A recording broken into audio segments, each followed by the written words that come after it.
అనగనగా ఒక అడవి. ఆ అడవికి మృగరాజుగా సింహం, మంత్రిగా ఎలుగుబంటి ఉండేది.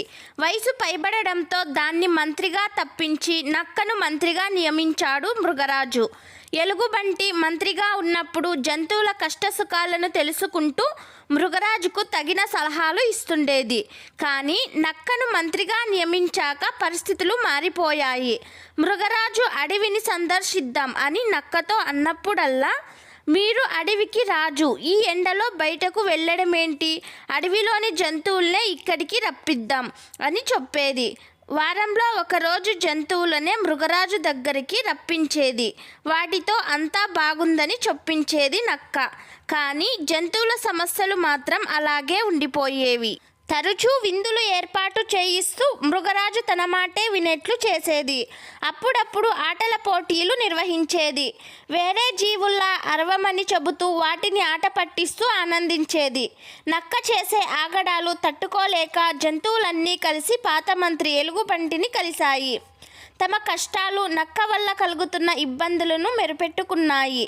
అప్పుడు ఎలుగుబంటి, ఈ సమస్య నేను పరిష్కరిస్తాను, నేను చెప్పినట్లు చెయ్యండి అని తన దగ్గరికి వచ్చిన జంతువులకు భరోసా ఇచ్చింది.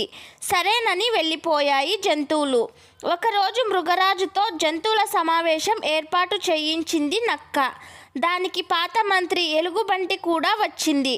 అది సింహం వద్దకు వెళ్ళి, మృగరాజా, ఈ సమావేశంలో ఒక వినోద క్రీడ నిర్వహిద్దాం అని అడిగింది.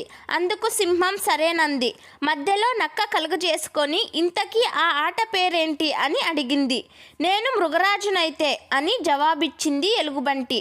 మృగరాజు ఆసక్తితో, ఈ ఆట నియమాలేంటి అని అడిగింది. ప్రభు, ఇక్కడ ఈ ఆటలో పాల్గొనాలనుకున్న జంతువులు అవి మృగరాజు అయితే ఏం చేస్తాయో చెప్పడమే. అయితే మీరు వాటి మాటలకు కోపం తెచ్చుకోకూడదు అని వివరించింది. అలాగేనంటూ మాటిచ్చింది మృగరాజు. ఆట ప్రారంభమయ్యింది. ఒంటె అడుగు ముందుకేసి, నేను మృగరాజునైతే రోజు రోజుకి తరిగిపోతున్న మన అటవీ ప్రాంతాన్ని రక్షించేందుకు అన్ని జంతువులతో కలిసి చక్కని ప్రణాళిక తయారు చేస్తాను అని చెప్పింది.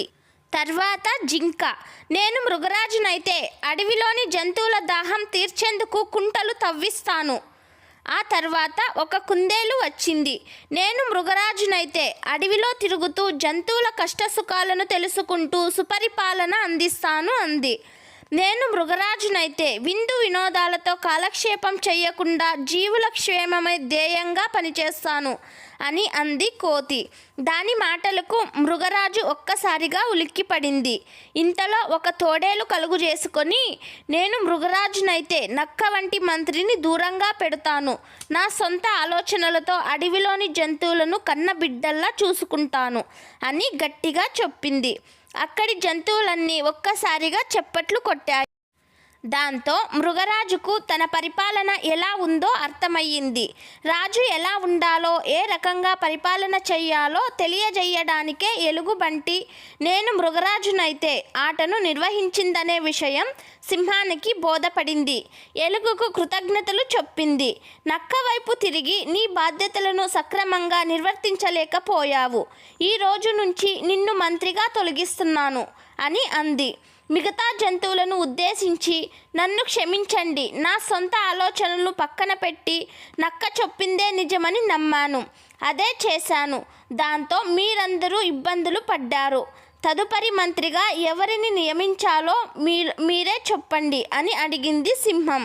ఇంతలో ఎలుగుబంటి, ప్రభు, మంత్రిగా తోడేలును నియమించండి, మీకు పాలనలో చక్కని సలహాలు ఇవ్వగలదు అని చెప్పింది. జంతువులు అందుకు ఆమోదం తెలిపాయి. నక్క కూడా ముందుకు వచ్చి, నన్ను, నా తప్పులను క్షమించండి, నన్ను కూడా మీలో ఒకరిగా భావించండి అంటూ పశ్చాత్తాపపడింది.